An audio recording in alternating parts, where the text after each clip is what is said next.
계속해서 이어가 보죠. 자, 우리 지금 어디까지 했어요? 자, 정보 작성자가 경제적 정보를 정보 이용자한테 전달하는 과정이 회계라고 했다, 그죠? 그러면 지금 뭐 하고 있는 거야?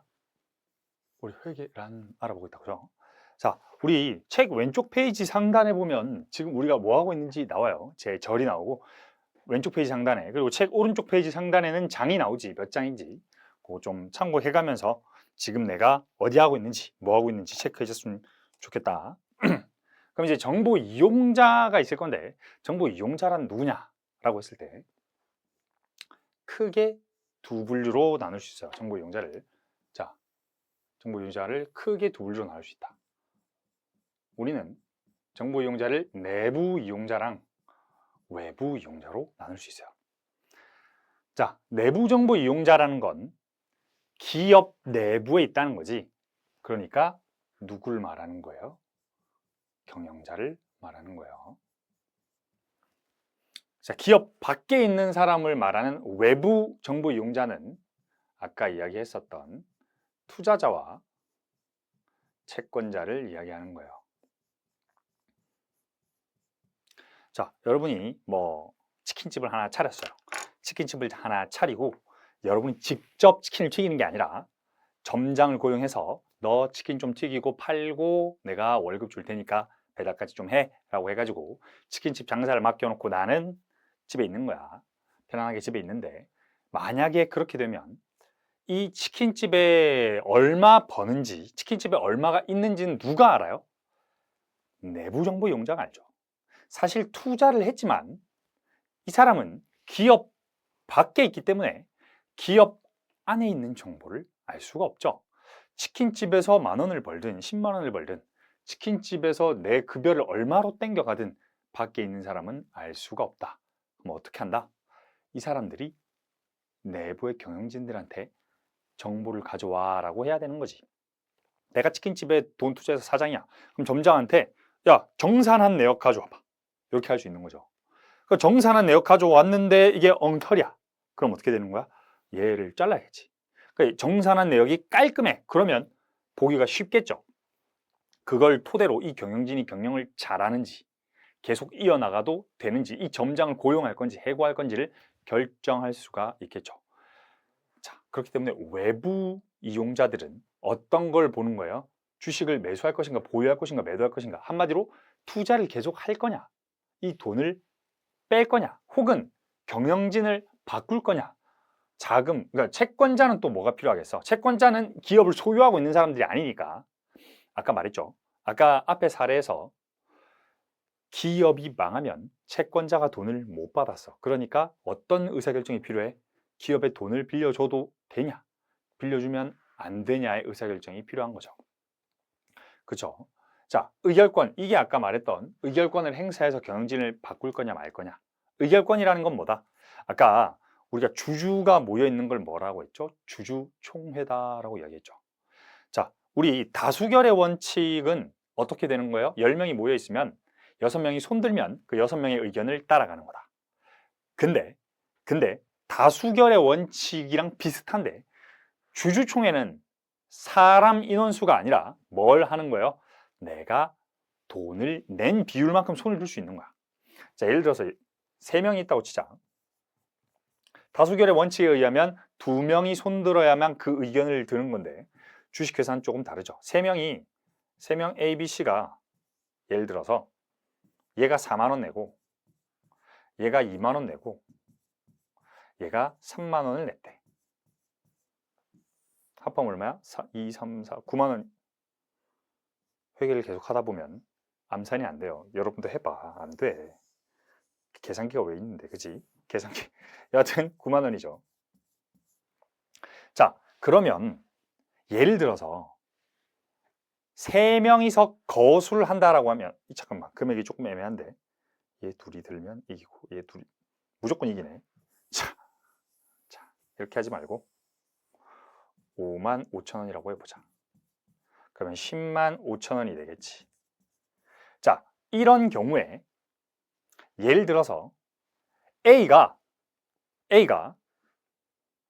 어떤 의사결정을 하고 싶다라고 하면 B와 C가 아무리 손을 들어도 묵살이 가능해요. 왜?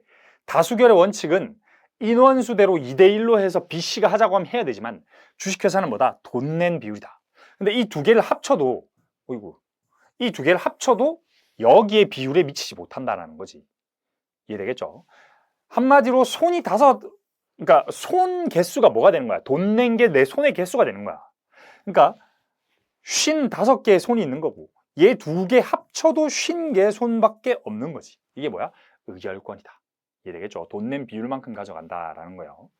그 의결권을 어떻게 행사할 것인가에 대한 것도 이 외부정보 이용자들의 의사결정이다라는 거지. 그럼 이런 의사결정을 하려면 뭐가 필요해? 정보가 필요하지, 경제적 정보가. 그 정보를 두 가지로 나눌 수가 있는데요. 자, 아까 내부가 있고 외부가 있다고 했지. 외부 정보 이용자가 투자자, 채권자라고 했고요. 내부 정보 이용자가 경영자라고 했다. 근데 여러분, 얘들은 일단 다수죠. 우리 삼성전자의 그 주주가 몇 명이냐라고 하면 삼성전자의 주주가 500만 명이야. 여러분도 들고 있는가? 우리나라 대한민국 인간 중에 10명 중에 1명이 들고 있다는 삼성전자. 자, 500만 명의 주주가 들고 있단 말이에요. 그러면 이 500만 명한테 정보를 줄 때 어떻게 줘야 되겠어요? 규격이 있어야 될 거고 양식이 있어야겠죠. 어떤 규격이나 양식이 없으면 제각각 해석이 다를 수 있겠죠. 하지만 내부 정보 이용자는 몇 명이에요? 삼성전자의 경영진 뿐이지. 그러니까 얘들은 규격이나 양식이 없어요. 이해되겠죠? 내부 정보 이용자들이 이용하는 정보는 규격이나 양식이 없어도 해석이 가능하지만 외부 정보 이용자들한테는 규격이나 양식을 주라는 거야. 그래서 여기에서 나오는 회계가 재무회계라고 하는 거고요. 여기에서 나오는 회계가 관리회계라고 하는 거예요. 그러니까 경영자들은 어떤 정보가 필요해? 사실 내부적으로 기업의 돈을 어떻게 하면 더 잘 벌 것인가에 대한 정보가 필요한 거고요. 외부 정보 이용자들은 기업이 얼마 버는지, 그러니까 어떻게 잘 벌 것인지가 아니라 얼마 버는지, 얼마 벌었는지가 관심 있는 거고, 기업 내부에 있는 사람들은 이 정보를 가지고 조합해가지고 어떻게 더 잘 벌고 어떻게 더 효율적으로 만들까에 대한 정보가 필요한 거지. 왜? 얘들이 행동해 나가야 되니까. 근데 이러한 정보들은 규격이나 양식이 없다. 이런 회계를 우리는 관리회계라고 한다. 그리고 이렇게 외부 정보 이용자들이 필요한 지금 얼마이니? 얼마 버니에 대한 정보는 재무회계라고 하는데 얘는 규격과 양식이 있다는 거죠. 우리 지금 뭐 배우고 있어요? 회계원리 배우고 있는데 회계원리는 재무회계의 일부인 거다. 재무회계 일부인데 우리가 재무회계를 조금 나눌 수 있어요. 재무회계는 회계원리, 중급회계, 고급회계 이렇게 조금 나뉩니다. 그럼 회계원리는 뭐냐?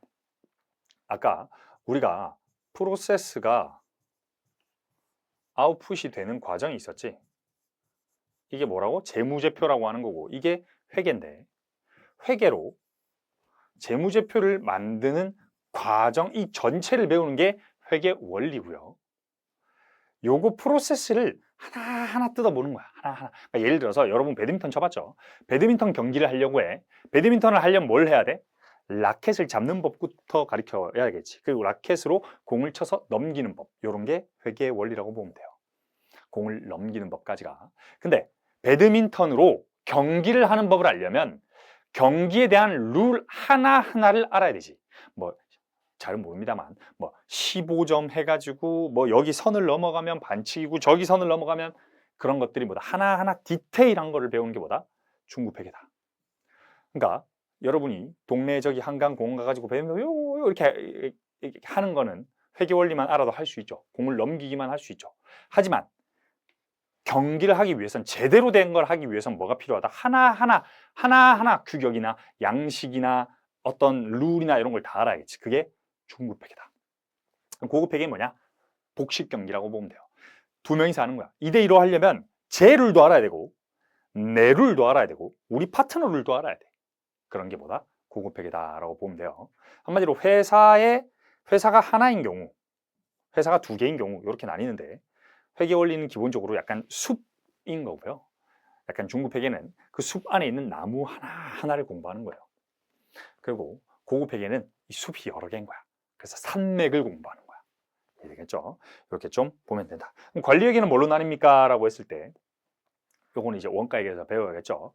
관리회계는 어떤 제조업의 그 재고자산에 대한 복잡한 원가 계산을 배우는 건데 재무회계에서는 배우지 않습니다. 우리 원가회계나 관리회계에서 배운다라고 보면 돼요. 보다 규격이나 양식이 없는 게 관리회계고 규격이 있는 게 재무회계다라는 거지. 그럼 그런 규격이 뭐냐? 규격을 뭐라고 하냐라는 게 좀 궁금한데, 자, 우리나라의 법은 뭐라고 하죠? 대한민국 헌법 뭐 이렇게 정해져 있죠. 미국에는 미국이 있고 로마에는 로마법이 있다. 그런 것처럼 회계도 기준이라는 게 있어요. 회계도 기준이라는 게 있는데, 그러니까 대학교에도 규칙이 있죠. 동아리에도 규칙이 있고 그런 것처럼 회계도 기준이라는 게 있는데 그 회계 기준을 뭐라고 하냐면 일반적으로 인정된 회계 원칙이라고 하는데 왜 일반적으로 인정되냐? 아까 외부 정보 이용자는 엄청난 다수라고 했지. 500만 명씩 된다고 했지. 그러면 쟤도 알고 쟤도 아는 회계로 제공을 해야 알아먹겠지. 왜? 회계는 기업의 언어니까. 일반적으로 통용되는 언어가 뭐예요? 영어죠. 그러니까 일반적으로 통용되는 회계 언어를 뭐라고 한다?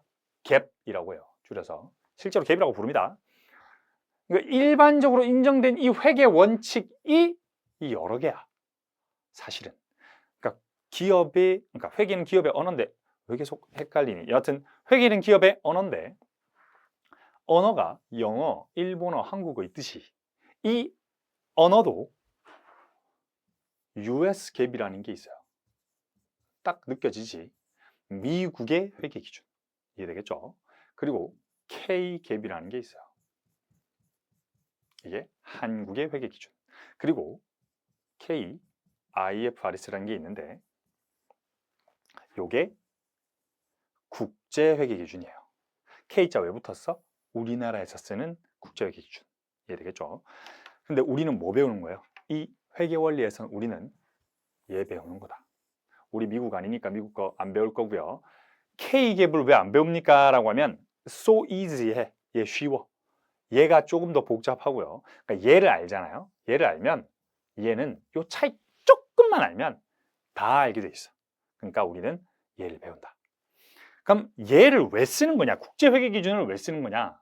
자, 우리나라가 옛날에 되게 악명이 높았어. 약간 뭐 지금도 소유와 경영이 많이 분리 안 돼 있지만 이건 뭐 논외이긴 한데 지금도 우리나라가 소유와 경영이 분리가 많이 안 돼 있죠. 그러다 보니까 약간 그 주주들의 권리가 보장이 안 돼 있었던 거야. 그러다 보니까 외국에서 투자하기가 너무 싫은 거야. 왜? 약간 이게 너무 부정도 많고 회계가 지 맘대로고 이러니까는 외국 자본이 안 들어오는 거지. 외국 투자자들이 저기 회계 투명성이 별로다. 저기 정확하게 정보 제공 안 한다. 이렇게 됐던 거야. 그러다 보니까요. 약간 우리나라에서 특단의 조치를 한 거야. 뭘 한 거예요? 국제회계 기준을 도입해서 우리 상장사들은 그걸 적용시키자. 그러면 외국 자본들이 이거 좀 믿을 만하다고 생각하지 않겠어? 라고 생각한 거예요. 그래서 뭘 도입했다? 국제회계 기준을 도입한 거예요. 근데 국제회계 기준을 도입할 때 요만큼씩 덧붙일 수가 있어. 왜냐면 한국의 법에 맞게 조금씩 덧붙이는 게 뭐다? K자 붙이는 거야. 한국채택 국제회계 기준. 그러니까 앞으로 우리가 KIFRS라고 하던 국제회계 기준이라고 하던 한국채택 국제회계 기준이라고 하던 다 똑같은 말이다. 다 똑같은 말이고, 자, 한국채택 국제회계 기준은 누가 쓰는 거다? 상장기업은 필수로 써야 되는 거고요. 그리고 비상장기업은 선택적으로 쓸 수 있어요. 그러니까 비상장기업은 선택적으로 쓸 수 있는데 실무적으로 쓰는 기업은 없다. 왜? 더 어렵거든. 더 어렵다는 건 뭐예요? 돈이 더 많이 들어요. 더 비싸. 그러니까 회계는 그 회계에 돈이 왜 들어요? 회계가 어렵고 복잡하고 할 회계 처리가 많을수록 사람을 많이 뽑아야 되죠. 사람을 많이 뽑아야 되면 인건비가 늘어나죠. 그걸 우린 비용이라고 하는데, 비상장 기업은, 그러니까 크지 않은 기업은 그럴 돈이 없죠. 그러니까 조금 비교적 쉬운 회계 기준을 선택할 수 있게 해놓은 거고, 상장 기업은 회계 투명성이 더 중요한 거예요. 그러다 보니까 좀 어렵더라도 국제 회계 기준을 쓰거라라고 이야기를 했다라고 보시면 됩니다. 그러니까 시장에서 이게 얘들은, 상장 기업은 우리나라 사람도 거래할 수 있고 외국 사람도 거래할 수 있고, 물론 비상장도 거래할 수 있습니다. 그러니까 상장이라는 게 뭐냐면 거래소라는 게 있죠. 그러니까 시장에 나왔다라는 거지, 상품이. 여러분이 떡볶이를 사 먹고 싶어요. 옆집 아줌마한테 떡볶이 해주세요, 그거 내가 돈 주고 살게요 라고 말해도 살 수 있겠지만, 시장에 있는 떡볶이를 사오는 게 가장 빠르고 가장 쉽죠. 그런 것처럼 거래소에 주식을 등록해 놓은 기업이 있고요, 거래소에 주식을 등록하지 않은 기업이 있는 거예요. 거래소에 등록해 놓으면 외국인들도 볼 수 있고요, 우리나라 사람도 볼 수 있고요. 그러니까 얘들은 뭐 해라? 한국직대국제회계기준 써라, 이렇게 이야기한 거다. 이렇게 보시면 됩니다. 자, 그리고 여러분들이 이제 필기를 할 때, 공부를 할 때 필기법에 대해서 조금 이야기를 좀 하고 싶은데, 필기는 되도록이면 안 하는 게 나아요. 왜냐면 필기를 어떻게 하는지 가르쳐 줄게. 필기는 두 가지 방법으로 하는 거예요. 두 가지 경우에만 하는 거예요. 그러니까 내가 구구절절 상장은 이거래, 상장은 뭐뭐뭐뭐고 뭐뭐뭐뭐 다 이렇게 쓰면 강사의 말을 따라가다가 놓치게 돼요. 그럼 필기는 뭘 하는 거예요? 키워드로 첫 번째로 하는 거예요. 그리고 두 번째 모르는 거야. 뭘 하는 거예요? 모르는 것을 체크하는 거예요. 요 두 가지를 좀 하면 돼요. 자, 뭘 하다가 이게 좀 이해가 안 됐어. 그럼 뭐 하면 돼? 체크. 그리고 이거 중요하대. 그러면 키워드로만 메모하는 거예요. 자, 이 키워드로 메모한 뒤에는 뭐 하면 돼요? 복습하면 되죠. 복습할 때 구구절절 쓰는 거야. 이해되겠죠? 그러니까 수업을 들을 때 구구절절 쓰면 그 다음 내용을 놓치게 되지. 근데 키워드로만 적으면 복습할 때 구구절절 쓰면 되는 거예요. 이게 중요한 거지. 지금 듣는 게 중요한 거지. 한 번에 듣고 이해하는 게 제일 중요한 거야. 근데 듣다가 모를 수 있어요. 이해가 안 될 수 있어. 그러면 수업이 끝나고도 이해가 안 될 수 있어. 그때 뭐 하면 돼요? 자, 그때 뭐 하면 돼? 여기로 질문하면 되죠.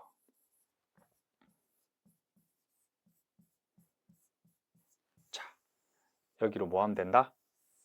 여기로 와서 질문 게시판에 쌤, 페이지 13페이지 상장기업에 한국책대 국제회계 기준이 도입된다고 하는데 왜 한국책대 국제회계 기준은 상장기업만 의무고 비상장은 선택입니까? 라고 물어보면 되겠죠. 금방 다 설명했지만 도저히 이해가 안 된다. 그러면 똑같이 회계원리라는 페이지를 달아주고 어떤 부분이 이해 안 된다고 올려주면 제가 상세히 설명드리도록 하겠습니다. 만약에 질문이 너무 좋다, 이 질문은 모두와 공유하고 싶다라고 하면 여러분한테 줌 화상 채팅 통해서 좀 실시간으로 이 PDF 띄워놓고 직접 가르쳐 드릴 테니까요. 설명해 드릴 테니까 편하게 질문 좀 해주시길 바라겠습니다. 네, 계속해서 해보죠. 자, 이제 뭐 볼 거냐면 우리가 회계가 뭔지는 봤어. 회계는 작성자가 이용자한테 경제적 정보를 전달하고 식별하고 측정해서 전달하는 과정이래. 그지? 정보 이용자가 뭘 할 수 있게? 의사결정을 할 수 있게. 근데 그 경제적 정보라는 건 뭐라고 그랬어요? 우리는 결국 재무제표다라는 거지. 물론 회계라는 건 광범위해서 관리회계와 재무회계가 있다고 했어. 근데 우리는 뭐 배우는 거야? 재무회계 배우는 거야. 재무회계에서 경제적 정보는 뭐인 거야? 아웃풋은 재무제표인 거지. 얘는 뭐다? 아웃풋이다. 이해되겠죠? 프로세스가 아닌 아웃풋을 먼저 좀 보자. 그럼 어떤 걸 주냐라고 했을 때 5가지를 좀 주게 되는데, 자, 우리 이걸 좀 당겨보자. 자, 재무상태표, 포괄손익계산서, 현금흐름표, 자본변동표, 주석, 얘네를 아웃풋이라고 보면 돼요. 이 아웃풋을 줄 때 아까 앞서서 간단하게 이야기했었는데 얘는 뭐라고? 재무상태에 대한 표예요. 얘는 뭐야? 손익이라는 건데 얘는 재무성과에 대한, 아까 우리가 앞에서 이야기했던 건데 저량에 대한 개념이고요. 유량에 대한 개념이에요. 그럼 저량은 어떤 개념이었어요? 지금 얼마 있니라는 거지. 얼마 있니? 자, 그러면 포괄손익 계산서는 뭐야? 얼마 버니? 얼마 버니? 벌었니라는 거지. 그럼 이 앞에는 뭐가 와야 돼? 시점이라는 게 와야 되고요.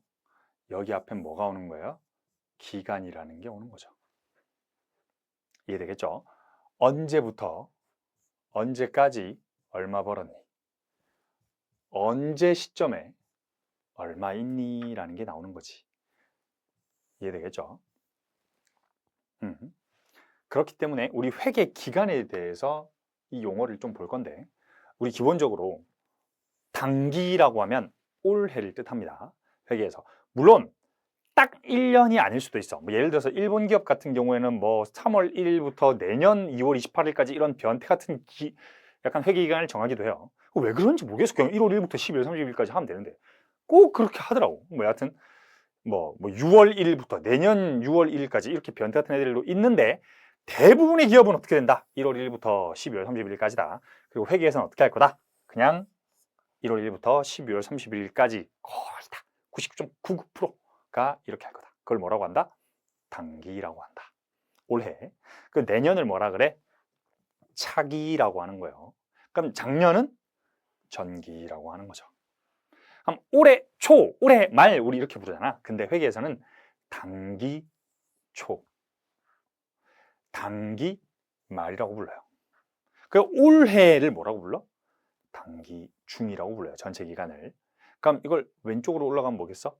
여기가 전기 초, 전기 중, 전기 말이 되겠지. 그러니까 전기 말과 당기 초는 뭐다?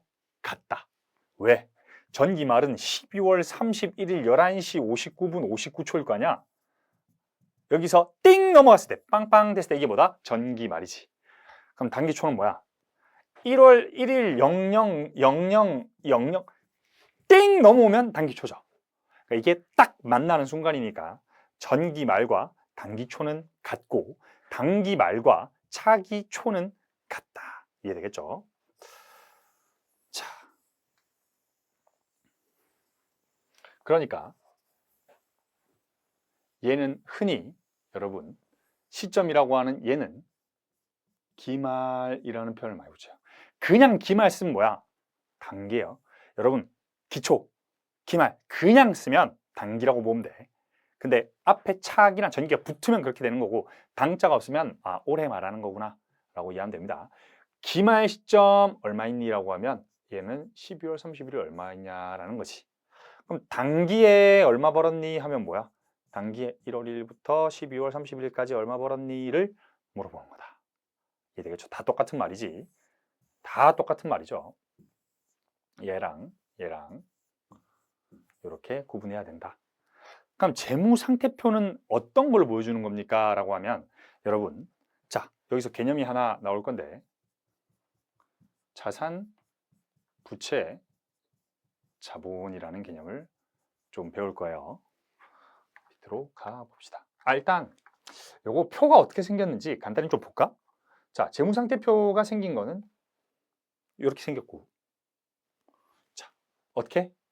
왼쪽 자산, 오른쪽에 부채, 자본 이렇게 생겼고, 자 요걸 보고식으로 해서 우리 그러니까 계정식이라는 건 우리 T자 형태로 해서 왼쪽이 자산, 오른쪽이 부채와 자본 이렇게 볼 건데, 자 왼쪽이라고 하면 안 되겠지. 차변이 자산, 대변이 부채와 자본 이렇게 생겼는데, 보고식으로 이거 어차피 안 볼 건데 약간 깔끔하잖아. 뭔가 이쁘잖아.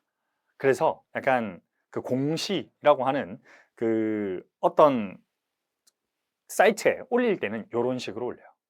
그러니까 앞에 거는 약간 초보자용, 요거는 고급자용 이렇게 좀 보면 되는데, 우리는 뭐 할 거야? 초보니까 초보자용 볼 거야. 자 봅시다. 그러면 포괄손익계산서 어떻게 생겼습니까? 라고 하면 이렇게 생겼다. 포괄손익계산서는 일렬로 쭉 이렇게 생겼다. 그러니까 표가 다 양식 좀 다르다라는 거 좀 알았으면 좋겠습니다. 자, 재무상태표부터 간단히 살펴보죠.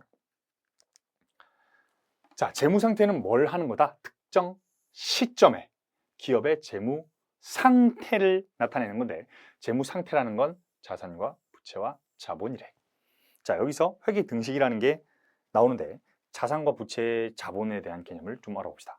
자산은 쉽게 말하면 뭐냐면 내 거예요. 내 거. 내 거고요. 자, 부채를 쉽게 말하면 줘야 할 거. 줘야 할 돈이야. 너무 글씨가 크네. 자, 이렇게 봅시다. 자산은 뭐라고? 내 거. 부채는 뭐예요? 줘야 할 거. 그러면 자본은 뭐다라고 하면 내 거에서 줄 거 주고 남은 진짜 내 거. 순수 내 거. 이렇게 보면 돼요. 이해되겠죠? 예를 들어서 여러분이 10,000원, 그러니까 아파트가 10억짜리인데 8억만큼 돈을 빌려서 아파트를 산 거야. 그러면 2억은 내 자본으로 한 거지. 그지? 그렇게 되면 우리 집 중에 화장실만 내 거다 이런 소리 하는데 실제로 그 아파트는 진짜 내 거지. 아파트가 값이 내려갔어. 내 돈이 내려가지. 그래서 아파트가 막 10억짜리가 7억 됐어. 좆된 거지. 좆된 거야. 그러니까 자산은 뭐야? 내 거예요. 부채는 뭐야? 줘야 할 거. 그러니까 자본은 뭐다? 진짜 내 거다. 그러니까 아파트가 갑자기 10억짜리가 7억이 됐어. 그럼 어떻게 되는 거야? 빚이 같이 주나? 안 줄어. 줄 거 다 줘야 돼. 그러니까 이게 어떻게 돼? 마이너스 1억이 되는 거지. 이게 뭐다? 좆된 거다. 이해되겠죠? 자산, 부채, 자본이다라고 하는 점.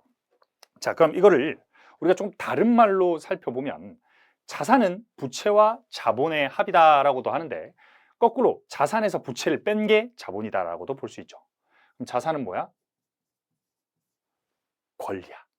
그 아파트 누구 거? 내 거. 그건 뭐야? 내가 아파트에 대한 권리가 있는 거지. 그럼 부채는 뭐예요? 의무예요. 이해되겠죠? 권리에서 의무를 뺀 걸 우리는 자녀 지분이라고 해요. 이렇게 좀 봐도 된다. 이렇게 이 앞으로 이제 자산은 권리, 부채는 의무, 요걸 굉장히 많이 말할 건데 자본은 뭐야? 자녀 지분이야.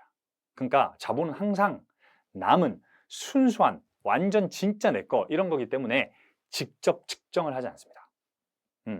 회계에서 자본은 뭐다? 직접 측정하지 않는다라는 점 좀 알아놨으면 좋겠고, 자, 밑으로 가봅시다. 자, 어떻게 생겼다? 자산에서도 우리가 크게 대분류로 유동자산, 비유동자산이라고 하는데 이건 뒤에서 계속 살펴볼 거고, 부채에서도 크게 유동부채, 비유동부채로 조금 나눈다. 자본은 자본금과 이익잉여금 이렇게 좀 나눈다는 점 좀 알았으면 좋겠고, 바로 뒤에서 좀 하나하나 살펴보도록 합시다. 그럼 재무 상태는 뭘 파악할 수 있겠어요? 내가 얼마 있는지, 내 거가 뭔지, 내가 줘야 할 게 뭔지, 그러면 빼고 진짜 남은 내 게 뭔지 알 수 있다 보니까 뭘 할 수 있어? 재무적으로 튼튼한지, 이 회사가 약간 빚이 얼마인지, 돈이 얼마 있는지, 진짜 순수하게 얼마 남아 있는지 이런 거를 알 수 있다. 그러나 여기서 뭐 볼 수 없어? 얼마 버는지 알 수가 없지. 1년 동안 얼마를 벌었는지 이 정보로는 알 수가 없다라는 거죠. 그죠? 자, 그래서 우리가 자산, 부채, 자본만 좀 회계적으로 보면 너무 좀 부족해. 그러니까 뭘 추가적으로 보는 거야? 얼마 벌었는지에 대한 정보가 필요한 거지. 우리 흔히 자산, 부채, 자본이라는 요소를 보는데, 자, 넘어가서 자산, 부채, 자본이라는 요소를 보는데 이게 뭐라고? 지금 얼마 있니? 이게 뭐라고? 얼마 벌었니라는 거지. 위에 게 저량, 밑에 게 유량 이런 이야기를 좀 했습니다. 그리고 얘를 뭐라고 한다고? 재무 상태라고 하고요. 얘를 뭐라고 한다고? 재무 성과라고 한다고. 그죠? 자, 수익은 뭡니까? 기본적으로 잘 생각해봐요. 돈을 벌었다라고 하면 진짜 내 돈이 올라가지. 아까 아파트가 10억짜리가 11억이 됐어. 그러면 진짜 내 돈이 쑥 올라가지. 그럼 자본이 뭐가 올라가? 아까 아파트가 10억이었는데 빚이 8억이었단 말이야. 그러면 이 진짜 내 거가 2억이었는데 아파트 값이 올랐어. 그걸 우리는 뭐라 그래? 아, 개이득, 수익이다라고 하는 거니까 수익이 올라가면 뭐가 올라가? 자본이 올라가죠. 근데 반대로 이 아파트 값이 내려가면 줘야 될 의무가 그대로일 거니까 자본이 감소하죠. 자, 자본의 증가를 뭐라고 한다고? 수익. 자본의 감소를 뭐라고 한다고요? 비용. 그러니까 여러분 이렇게 좀 어렵게 생각하지 말고 좀 간단하게 생각을 해봐요. 여러분이 돈을 벌었어. 그럼 뭐야? 진짜 내 돈이 증가하잖아. 여러분이 돈을 썼어. 진짜 내 돈이 감소하죠. 그렇지만 엄마가 돈을 나한테 줬어. 그건 내가 번 건가? 안 번 거지. 그걸 뭐라고 해요? 주주와 기업의 거래는요.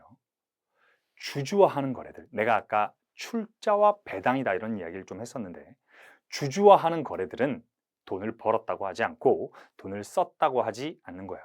엄마가 나한테 돈을 주든 내가 엄마한테 돈을 주든 그건 뭐야? 우리 집 안에서 돈이 도는 거지. 그러니까 이걸 돈을 벌었다, 돈을 썼다라고 하면 안 되지. 이해되겠죠? 그러니까 뭐야? 자본 청구권 보유자, 즉 주주. 자본 청구권 보유자는 뭐다? 주주다. 왜 자본 청구권 보유자다? 아까 우리가 자산이 있고 부채가 있고 자본이 있다 이렇게 했었다. 재무상태표는 앞으로 이렇게 T 계정으로 그릴 건데 자산, 부채, 자본이 있을 때 자산에 대한 권리 혹은 부채에 대한 의무는 회사가 있는 거고 주주는 뭐만 있는 거야? 아들의 장난감은 내 장난감이 아니고 아들이 돈을 빌렸어. 그건 내 빚이 아니지. 그러나 이 남은 거 아들이 예를 들어서 레고를 팔아가지고 돈을 가지고 왔대. 그럼 그 돈 누구 거야? 나한테 돈을 줘야지 내가 사줬으니까. 그러니까 이해되겠죠? 나는 항상 자녀 지분에 대한 주주들은 자녀 지분에 대한 권리가 있는 거지. 자본 청구권 보유자인 거지. 자녀 지분에 대한 자녀 재산에 대한 청구권이 있는 거지. 절대 자산에 대한 권리나 부채에 대한 의무가 있는 게 아니다. 그러니까 주주와의 거래, 즉 자본 청구권자의 거래를 빼고 자본이 증가하면 수익이다.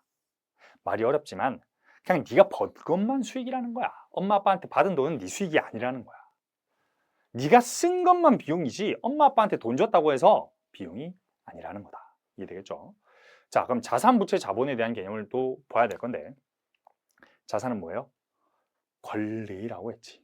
자, 어려워. 말이 과거 사건의 결과로부터 기업이 통제하는 형제의 경제적 자원. 경제적 자원이란 경제적 효익을 창출할 잠재력을 지닌 권리래. 말을 이렇게 어렵게 해놨어. 자, 뜯어봅시다. 경제적 효익. 이걸 뭐라고 부를 수 있어요? 우리 이 경제적 효익이라는 단어가 계속 나올 건데 얘를 뭐라고 부른다? 우리는 돈이라고 부른다. 그럼 창출할 잠재력을 지닌 권리래. 즉, 돈 될 거라는 거지. 자, 돈 되는 건 자산이다. 이해되겠죠? 현재 경제적 자원이라면 이 경제적 자원이 돈 되는 거라며. 돈 될 권리, 돈 받을 권리, 돈 될 거 이런 것들이 자산이다. 그럼 뭐야? 이 경제적 자원을 이전해야 되는 의무래. 돈 될 걸 줘야 된대. 돈 될 만한 걸 줘야 된대. 그게 뭐야? 부채. 그러니까 내 건 거지. 돈 될 거 내가 막 샀어. 그거 다 내 자산인데. 줄 거 주면 뭐야? 그게 부채. 그걸 빼고 나면 자본이다. 자본의 정의는 자산에서 부채를 차감한 자녀 지분이다 라는 거죠. 자, 우리 여기서 하나 좀 알아둘 게 있는데 수익이라는 표현이 있고요. 이익이라는 게 표현이 있죠. 근데 우리 일반적으로는 통용해서 그냥 쓰죠. 우리 이익이 얼마나 써, 수익이 얼마나 써 이렇게 쓰는데 회계에서 수익과 이익은 철저히 구분해야 됩니다. 이익은 뭐예요? 수익에서 비용을 뺀 게 이익이에요. 예를 들어서 내가 100원을 벌었고 80원을 썼다. 그러면 20원이 남았다. 이렇게 표현해야 되는 거예요. 그러니까 수익이 100원이다라고 해야 되지 이익이 100원이다라고 하면 틀린 말이다. 이해되겠죠? 항상 이익은 뭐야? 수익에서 비용을 차감한 거다. 그러니까 회계에서는 우리가 총액과 순액에 대한 표시를 되게 많이 해요. 총액을 뭐라고 하는 거냐면 이렇게 그러니까 모든 걸 다 표기하는 걸 총액이라고 해요. 순액을 뭐라고 해? 요거 밑에 남은 거 순수한 금액만 순액이라고 하지. 근데 항상 회계는 총액으로 표시하려는 버릇이 있다. 자, 순수하게 남은 돈 뭐예요? 자본이지. 근데 항상 자산과 부채를 표기해서 자본을 보여주는 거예요.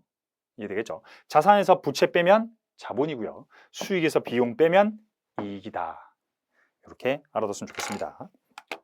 자, 그러면 우리 재무 상태는 자산, 부채, 자본의 상태를 이야기하는 거고, 재무 성과는 뭐야? 수익에서 비용을 차감한 이익을 포괄손익계산서에 보여주는 거예요. 이 5개를 뭐라고 해?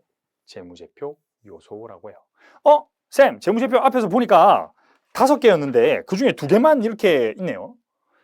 네, 자, 우리 재무제표에서 가장 중요한 게 뭐냐면, 재무제표에서는 가장 중요한 건 사실 요놈이에요. 얘가 대장이야. 왜 그러냐면, 잘 봐요. 특정 시점이라고 되어 있는데 밑에는 뭐라고 되어 있어? 기간 동안, 기간 동안, 기간 동안이지. 이해되겠죠? 자, 포괄손익계산서는 수익에서 비용을 뺀 거래. 오케이, 알겠어. 손익을 나타낸대. 그럼 현금 흐름표는 뭐예요? 현금이 1월 1일부터 12월 31일까지 어떻게 변했는지를 보는 거야. 자본변동표는 얼마를 내가 벌었는지와 아까 수익과 비용과 다르게 뭐가 있다 했어? 엄마한테 얼마 받았는지, 엄마한테 얼마 줬는지도 자본이라 했지. 그것도 내 돈이 늘어나긴 하잖아. 그걸 표시하는 거예요. 자본변동표가. 구분해 주는 거지. 내가 번 돈은 이만큼이고 엄마한테 받은 돈은 이만큼이야를 구분해 주는 게 자본변동표고, 현금은 현금 어디에다 썼는지를 보여주는 거고, 수익과 비용은 얼마를 벌었고 얼마를 썼는지를 보여주는 거다. 그리고 주석이라는 건 뭐다? 위 4개를 숫자로만 표현하는데요. 자, 숫자로만 써놓으면 이해가 안 될 수 있잖아. 아무리 잘 쓴다고 해도 숫자만 적혀 있으면 이 숫자 어떻게 나왔지? 이렇게 볼 수 있단 말이야. 그러니까 상세하게 뜯어주는 게, 글자로도 써주고 설명도 해주고, 얘를 주석이라고 한다. 그러니까 재무제표는 무조건 이 5개가 다 있는 거다. 근데 제일 중요한 건 뭐야? 위에 2개가 제일 중요하고, 제일 중요한 건 재무상태표고, 그 다음이 포괄손익계산서고, 밑에 건 사실 회계 원리에서는 안 배운다. 주석은 회계 원리에서만 안 배우는 게 아니라 우리 재무회계에서 안 배운다. 실무로 나가야 배운다 라는 거고, 주석은 왜냐면 그냥 읽어보면 되거든. 위에 걸 상세하게 그냥 설명 달아놓은 거기 때문에 실제로 이론에서는 안 배웁니다. 실무에서는 상당히 중요하지만, 여하튼 회계 원리에서는 뭐만 배운다? 이 2개만 좀 배울 거다라는 점. 자, 계속해서 가봅시다. 자, 근데 우리가 자산부채 자본수익 비용이라고 했죠. 이 자산부채 자본수익 비용으로만 표시하면 회계에 어마어마한 거래가 있을 건데 너무 퉁쳐지잖아. 예를 들어서 삼성전자의 자산이 얼마예요? 한 420조 정도 돼요 라고 했는데 그 자산 중에 뭐는 얼마 있고 뭐는 얼마 있고 뭐는 얼마 있고 이렇게 세부적으로 좀 알아봐야 될 거 아니야. 그게 뭐예요? 재고가 얼마 있고, 토지 건물이 얼마나 있고, 금융자산은 얼마나 있고, 돈 될 건 빨리 회수되는 건 얼마나 있고, 나중에 회수되는 건 얼마나, 세부적으로 구분하는 걸 계정이라고 해요. 얘네를. 그러니까 계정 과목이다 이렇게 부릅니다. 개별 단위를 뭐라고 한다? 계정이라고 한다 라는 거. 뒤에서 계정 과목 좀 보죠. 자, 우리 유량 저량 아까도 했지만 어떻게 하면 안 되는 거야? X 1년 12월 30일 자산이 얼마고 부채는 얼마다라고 해도 되지만, X 1년 1월 1일부터 12월 30일까지 자산이 이만큼이다 할 수 없다. 반대로 수익도 이때부터 이때까지 이 금액이다 라고 할 수 있지만 12월 30일 수익은 이만큼이다 라고 할 수 없다라는 점 이해되겠죠? 그러니까 뭐만 저량이야? 재무상태표만 저량. 나머지는 뭐 다 유량. 주석은 설명. 이렇게 알면 되겠습니다. 자, 우리 그러면 계정 과목에 대해서 한번 알아보죠. 자산, 부채, 자본, 수익, 비용이 있대. 근데 얘를 그냥 전부 자산이라고 쓰면 너무 좀 정없잖아. 그러니까 상세하게 하나하나 뜯어서 좀 보자는 거지. 현금은 당연히 지폐랑 동전 현금일 거고요. 자, 우리가 재무회계에서 상품이랑 제품을 좀 구분해야 돼요. 여러분, 우리 상품, 제품 똑같은 거 아닌가? 자, 제품이라는 건 제자가 들어가 있지. 제조했다는 거야. 그러니까 만들었다는 거지. 우리가 만든 걸 팔면 그걸 제품이라고 하고요. 만들어진 걸 사와가지고 그대로 팔면 그걸 뭐라 그래? 상품이라 그래. 근데 아까 우리가 앞에서 뭐 관리회계 뭐 이런 이야기 했던 것 같은데, 자, 제품은요 만들어야 되니까 이 원가의 계산 과정이 굉장히 복잡해요. 그러니까 만드는데 원재료도 들어갈 거고요, 인건비도 들어갈 거고요, 전기세도 들어갈 거고요, 뭐 5만 개 다 들어간단 말이야. 근데 하나 만드는데 인건비 얼마 들어갔는지, 하나 만드는지 전기세 얼마 들어갔는지 추적하기가 굉장히 어렵겠죠. 그러니까 이런 걸 어디서 배우는 거야? 관리회계에서 배우는 거고, 우리는 뭘 배우는 거예요? 상품만 배워요. 우리는 상품 매매 기업을 가정하고 공부한다. 제품은 어디서 배운다? 원가 회계에서 배우고요. 하지만 뭐 제품이 얼마다라고 하면 그냥 그렇게 풀면 되겠지, 회계에서. 그러니까 제품의 원가 계산은 나오지 않고 상품으로 주로 나올 건데, 제품이라고 나와도 뭘로 나오는 거다? 그냥 원가 계산이 끝난 상태로 나오는 거다라고 보면 됩니다. 자, 그리고 우리 매출 채권이라고 하는 건데, 매출이라는 건 앞으로 우리가 수익이라고 하는 것 중에, 여러분, 기업이 돈 버는 수단이 엄청 여러 가지겠죠. 그죠? 자, 매출이 있고 이자 수익이 있고 임대료 수익이 있대. 예를 들어서 우리가 상품 매매 기업이라고 하면 주 영업이 재고를 파는 걸 거야. 그치? 이 두 개를 합쳐서 뭐라고 한다? 재고자산이라고 한다. 근데 얘를 파는 걸 우리를 주 영업이라고 치면 매출은 뭐야? 재고자산을 파는 게 주 영업이지. 혹은 우리가 서비스업이면, 자, 우리 재화나 용역 이런 표현 되게 많이 들어가요. 이상하게 회계는 왜 이렇게 또 한자를 많이 쓰는지 모르겠어. 하여튼 재화나 용역이라고 하면요, 재화는 어떠한 돈이 되는 물건을 재화라고 해요. 그런 걸 판다라고 할 때 그 재고자산을 파는 거니까 재화라고 하는 거고요. 용역을 판다라고 하는 건, 용역은 뭐냐면요, 서비스를 말하는 거야. 예를 들어서 청소를 해주고 돈을 받는다든지, 여러분이 용역 서비스를 이용하는 게 뭐가 있을까? OTT 서비스 이런 게 뭐예요? 용역이야. 재화가 아니죠. 어떤 물건이 딱 들어오는 게 아니지. 인터넷 이런 게 용역이에요. 여러분한테 주는 물건 아무것도 없죠. 근데 서비스를 제공하지. 그런 걸 뭐라고 한다? 용역이라고 한다. 여러분이 사는 볼펜, 핸드폰 이런 게 뭐다? 재화다. 그런 재화나 용역을 제공하고 얻는 수익을 뭐라고 해요? 매출. 즉, 옆에 적어 놓으세요. 뒤에서도 할 건데, 주 영업이에요. 기업에서는 자기 회사의 주 영업과 주 영업이 아닌 것을 구분합니다. 그 주 영업을 우리는 매출이라고 하고, 주 영업이 아닌 건 영업 외 수익이라고 하는데, 대표적인 게 이자 수익과 임대료 수익이죠. 근데 쌤, 이게 주 영업이면요? 그러면 그걸 매출로 적는 거예요. 부동산 임대업이래. 그러면 임대료 수익이 매출이 되겠죠. 근데 우리는 뭘 좀 가정한다 했어? 상품 매매 기업을 조금 가정해요. 대부분 좀 상품 매매 기업을 가정하기 때문에 주영업은 재고자산이나 용역을 제공하는 게 우리의 주 영업이다라고 가정한다는 거지. 이해되겠죠? 그래서 이자 수익이나 임대료 수익은 영업의 수익으로 좀 가정을 하자는 거야. 근데 우리가 은행이야, 돈 빌려주는 대부업이야, 이러면 뭐야? 이자 수익이 매출이 되는 거지. 이해되겠죠?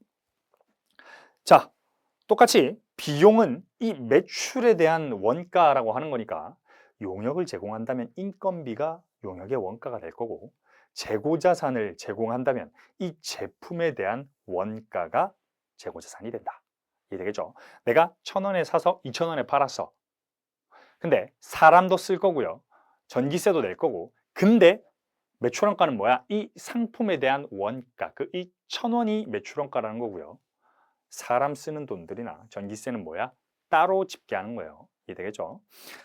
자, 똑같이 비용도 매출원가가 있고요, 다른 기타 비용이 있는 거야. 뒤에서 한 번 더 살펴봅시다. 오케이. 자, 우리 자산부채 자본에 대한 좀 개정 과목을 살펴보면 용어가 처음에 좀 어려워요. 채권은 뭐라고? 항상 자산이 뭐라 그랬어요? 권리라 그랬지. 그러니까 권자 들어간 뭐야? 자산이야. 자, 부채는 뭐야? 의무라 그랬지. 그러니까 매출 채권, 매출해가지고 채, 빚을, 빚채자야, 권, 받을 권리가 있는 거지. 그걸 매출 채권이라고 하고요. 부채는 매입 채무인데 매입할 때 빚이 있는 거야.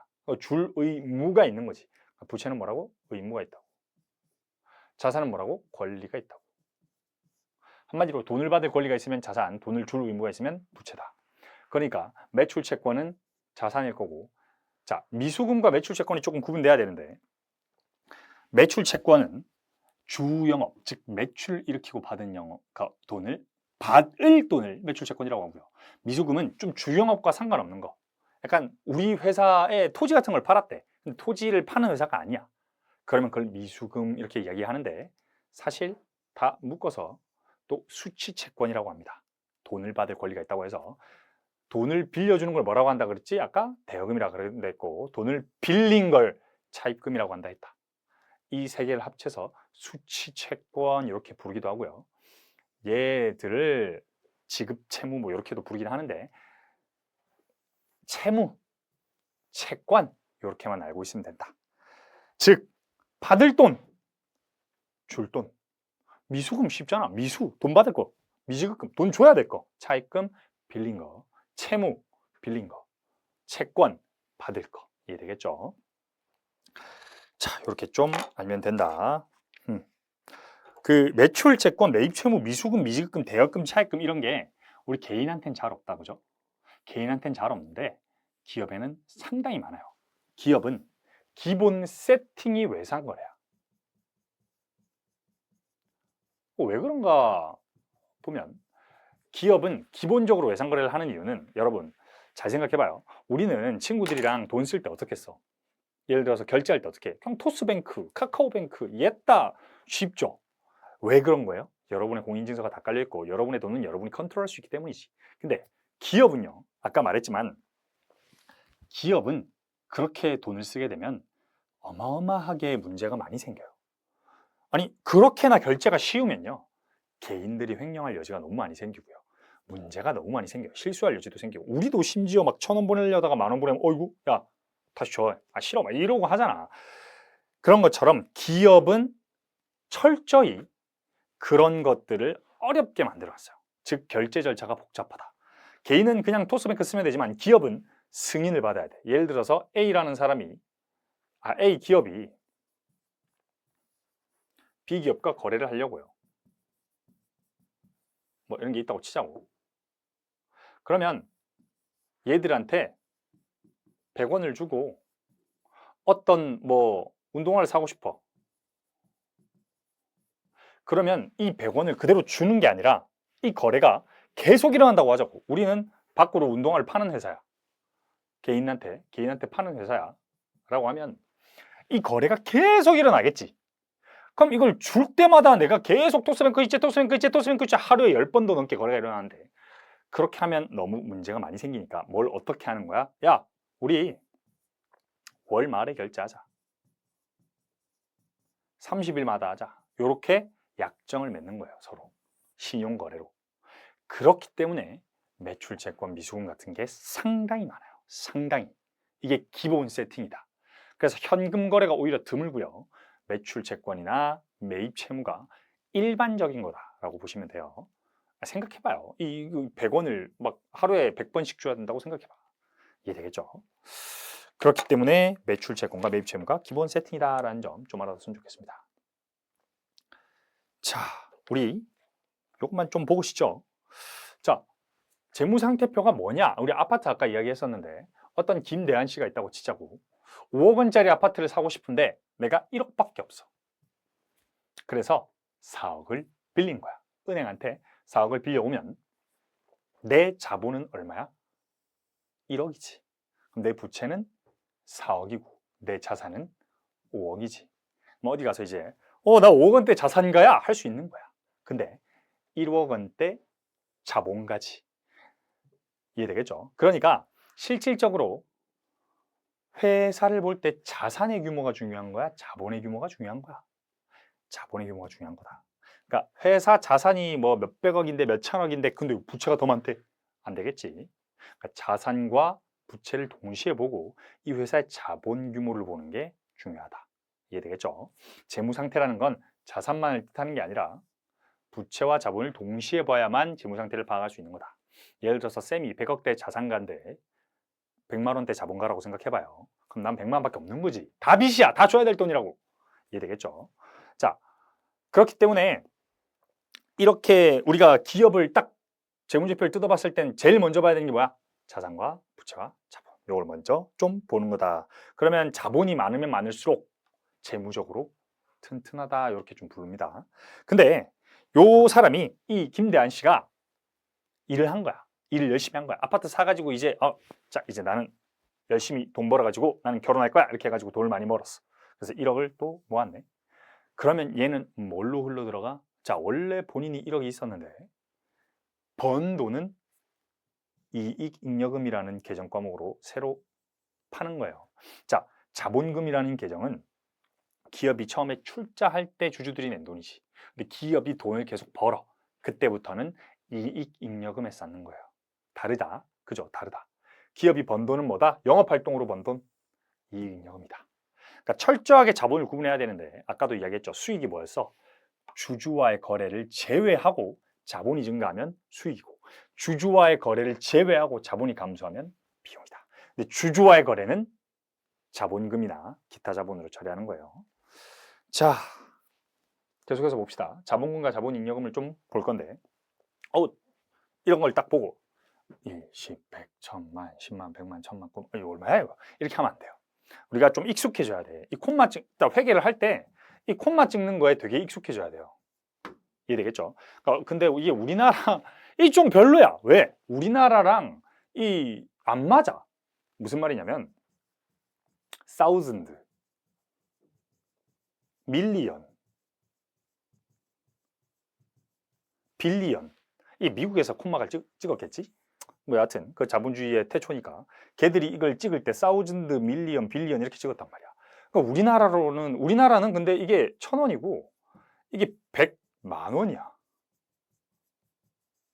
그지? 10억 원이에요. 이게 우리는 만 단위로 만 곱하기 만이 또 억이란 말이야.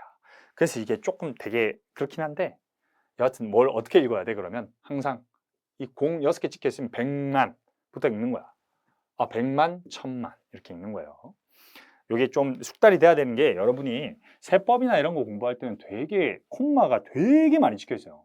그런 걸 볼 때마다 그냥 20, 100, 1000만 하면 안 되고 요거 좀 훈련하라고 공을 좀 찍어 놨어요. 회계에서는 이렇게 공이 많이 안 찍히는데 세법에서 공이 좀 많이 찍힌다. 자, 김매가가 부모님한테 얼마 받은 거야? 100만 원 뛰면 1000만 원 받은 거지. 1000만 원을 받아가지고 자, 사회로 나왔는데 열심히 돈 벌어가지고 9천만 원 벌어가지고 1억을 모은 거야. 부모님한테 1000만 원 받았으니까 자본금이라고 하고 본인이 벌었으니까 9천만 원의 이익잉여금이 쌓여서 현금이 1억이 된 경우지. 근데 우리 김 MD 씨는 부모님한테 8천만 원 받았어. 나도 좀 그러고 싶긴 한데. 여하튼 그리고 이제 사회에서 2천만 원을 벌었대. 그럼 둘 다 자산 규모가 같다, 그지? 안 가리지나? 자, 자산 규모도 같고 총 자본 규모도 같다. 그러나 자본의 구성이 다르지. 자, 여러분 똑같은 기간 동안 누가 더 많이 벌었어요? 재무 상태만 봐도 알 수 있는 게 김 MD 씨보다 김 메가 씨가 훨씬 잘 벌었지. 그지? 그럼 김 메가 씨랑 김 MD 씨랑 똑같이 둘 다 자본이 1억이라고 해도 누가 돈 더 잘 번다? 메가 씨가 잘 번다. 그럼 그건 뭘 보고 판단하는 거야? 이익잉여금을 보고 판단하는 거지. 그러니까 기업이 출자한 돈을 우리는 뭐라고 한다고? 주주와의 거래한 걸 자본금. 번 돈을 뭐라고 한다고? 이익잉여금이라고 하는 거야. 자, 이익잉여금과 수익비용은 또 완전히 다른 개념인데 수익비용은 뭘 말하는 거예요? 기간을 말하는 거라 했지. 1월 1일부터 12월 30일까지 얼마 벌었니라 했지. 근데 이익잉여금은 뭐야? 12월 30일 딱 문 닫았을 때 쭉 이때까지 누적으로 얼마 벌었냐인 거지. 예를 들어서 X1년, X2년, X3년이라고 있다고 칩시다. 앞으로 요 용어 계속 등장할 거예요. 앞에 이 공자가 빠졌다고 보면 돼. X1년 이런 식으로 많이 부른다고 우리 이제. 자, 그러면 요렇게 있을 때 요때 100원 벌었고 요 이익이라고 합시다. 수익 빼기 비용이라고 해. 요때 200원 벌었고 요때 500원 벌었대. 3년 동안 총 얼마 벌었어? 800원 벌었지. 그러면 X3년 말 기준으로 이익잉여금은 800원이라고 적히는 거고 X3년 기준으로 이익은 500원이라고 적히는 거라고. 이해되겠죠? 수익, 비용, 이익은 발생 기준, 기간 기준인 거고 이익잉여금은 누적 기준 잘라가지고 이때까지 얼마 벌었니까 되는 거다. 이해되겠죠? 그러니까 기업이 번 돈을 좀 보려면 뭘 중요하게 생각해야 돼요? 이익잉여금을 중요하게 생각해야 된다라는 거지. 자, 우리 그러면 이제 자산, 그러니까 어떻게 거래를 재무상태표에 한번 입혀보자고. 자, 우리 주주들이 현금 2만 원을 출자했대. 출자가 뭐라고? 원금을 집어 넣는 행위다라는 거죠. 출자하면 현금이 증가하겠지. 회사에. 현금은 뭐야? 자산이 증가하는 거지. 자산이 어디다? 차변이다. 부채와 자본은 어디다? 대변이다. 이해되겠죠? 자, 다시 자산은 차변이고요. 부채와 자본은 대변이고요. 이 두 개는 항상 동일해야 돼요. 자산 이꼴 부채와 자본인 거고 자산에서 부채를 빼면 자본인 거다. 자, 자산에서 자산, 부채, 자본이 있을 때 항상 여기서 얘를 뺀 것과 얘 금액은 동일해야 한다. 그리고 이 금액과 이 양쪽이 동일해야 한다. 이게 뭐야? 복식북이니까 당연히 왼쪽 오른쪽이 동일해야 된다라는 개념과 같다. 했을 때 봅시다. 현금 2만 원이 증가했는데 빚낸 거 아니지? 빚낸 거 아니야. 근데 돈 번 것도 아니야. 자본이 증가했지. 출자했으니까 자본금이 증가한 거다. 자본 2만 원, 자산 2만 원, 대차가 마치 차변과 대변이 일치하는 거죠. 이해되겠죠? 그럼 은행한테 2만 원을 빌렸대. 그러면 자본은 변동이 없지. 이 상태에서 차입금이니까 부채가 증가하면서 현금이 증가하니까 자산이 증가할 때 부채가 2만 원 증가한다. 이해되겠죠? 자, 그리고 그러면 또 하나 토지를 샀대. 토지를 현금 1만 원에 구매했다라고 하면요. 현금 1만 원이 나가지. 자산이 감소하는 것과 동시에 1만 원짜리 토지가 증가하지. 자산이 마이너스 1만 원 플러스 1만 원 해서 자산이 얼마가 되는 거야? 빵이 되니까 부채 자본도 빵이 되는 거다. 이렇게 좀 보면 된다라는 거죠. 그러니까 재무상태표는 항상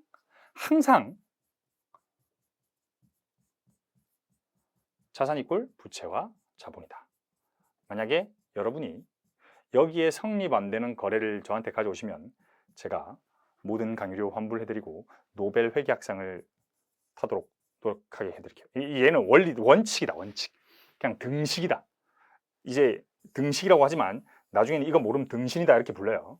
그러니까 꼭 알아놔야 돼. 자산 이꼴 부채와 자본이다. 이해되겠죠? 자, 조금 쉬었다가 우리 재무상태표 좀 마무리하고 포괄손익계산서 좀 보도록 합시다. 네, 좀 쉬었다 하겠습니다.